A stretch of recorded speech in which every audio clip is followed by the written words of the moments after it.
Hey everybody, what's going on? Welcome back to what is supposed to be a 25 days of Linux video, but I totally forgot to change the wallpaper here.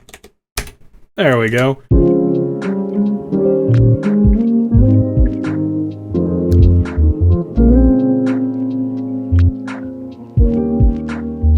Welcome back to the 25 days of Linux, everybody. Today we're taking a look at BSPWM again. I thought I'd just continue where I left off, and that is sort of jacking with the Polybar to get it to work properly with the BSPWM module. If you're not familiar with Polybar, basically the way that Polybar works is if we go into the config for Polybar, it does have a module for BSPWM. I've got it pasted in right here, and this is a module that basically supports the tags, lets you push buttons to switch between them, tracks what your active tag is, all that kind of good stuff. It just takes some configuration. So in order to get started, basically my Polybar config is a little bit different than most. Normally you just have all of the files in the config file. All I did is just include file, and I've included this modules file and a colors file so that I can keep my modules and my color settings in their own file. I find that makes it a little bit easier to keep things organized. And if we jump down to the bottom and we take a look at the BSPWM module, you can see it actually is working. It is showing something up here. The issue is that none of the icons that are meant to be being displayed are being displayed at the moment. The reason for that is because Polybar uses Font Awesome by default to generate icons, and I don't even have that font installed. I always swap Polybar over to using Nerd fonts because one, I think their icons are better. Two, I just think it's a better setup in general. But what that does mean is that whenever I pull down a module from Polybar, I do have to go in and change the icons in order for those to load. So you can see right here, these are all of the different icons that it's meant to pull up.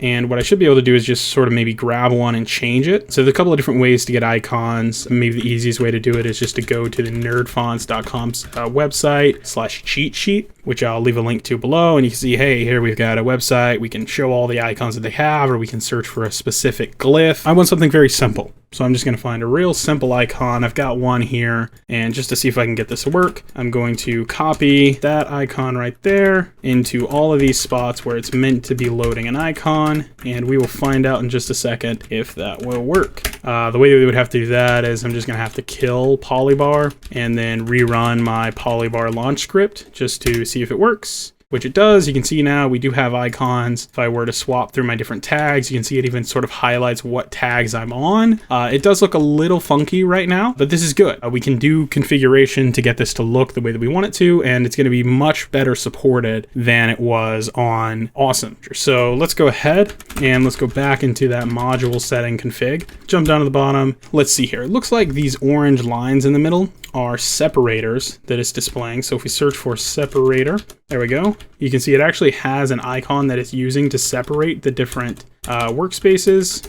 I don't like that, so I'm just going to put a blank sign in the middle. We can turn off the foreground color because we don't really need it anymore. Then we could go ahead and kill Polybar, relaunch it, and that looks good. Oh, we actually have 10 different workspaces inside of BSPWM. I did not know that. So 0 is what you would push to get into the 10th workspace. So that's kind of cool. I guess more workspaces is always good. Let's see. Let's go back into the Polybar config, and I'm going to go ahead and change the icon to something that I actually want to use.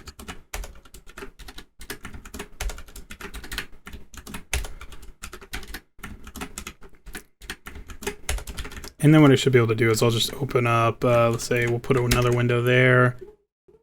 And I'm also going to surround this last icon in quotes and put a space in between, just because you'll notice it's getting cut off here. So that usually fixes that pretty easily. And then all I'm going to use the second window for is just to kill Polybar and then rerun. So you can see basically the way that it works is every tag that has something actively open on it is going to sort of change a different brighter color. The tags that don't are going to be a bit grayed out, which is nice. What I would like to do is just sort of maybe try to change this highlight functionality. I like that there's an indicator for what tag we're on, but I would just rather it maybe be a different color or something. So we just need to find that in the module settings, label focused. So it looks like we could change the background color right here, and we can maybe just set that to 0000. I don't know. Let's see what that does. So it is quite a bit darker, but we can still see it. Could also try just getting rid of that setting really quickly and seeing if that does anything for us. And okay, cool. Now it's not highlighting it at all. We would just want to slightly change the color of the window that we're on, which it actually is already slightly changed. It's basically pure white when we're on the window.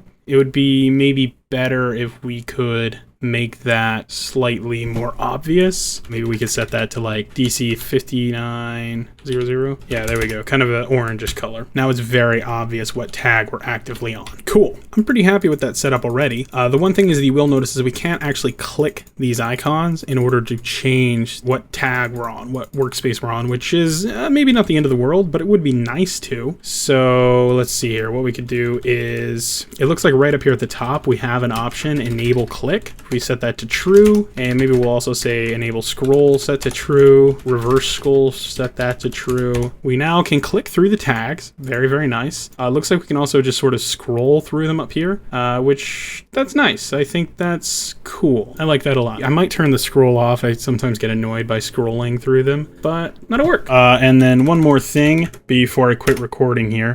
Whenever you full screen a window in BSPWM with my current setup, the Polybar covers it. So command super F full screens. For some reason you have to do super T to unfull screen, but I was going to try to fix that real quick. What I might have to do is just full screen Windows Polybar. I'll search that and see what comes up, because I've had this issue a few times in Awesome. I think it's just sort of a command that you have to toggle on and off. Okay, so window manager restack equals BSPWM in the Polybar config. Yeah, I'm pretty sure that's it, because I've had that issue on and off with some things. Sometimes you want the window manager restack thing on, off. Oh, there it is. Yeah, that fixed it. All right, cool. But that is going to be it for this video. Thank you everybody for watching, and check back here tomorrow and we'll have more videos for you. Thanks for watching.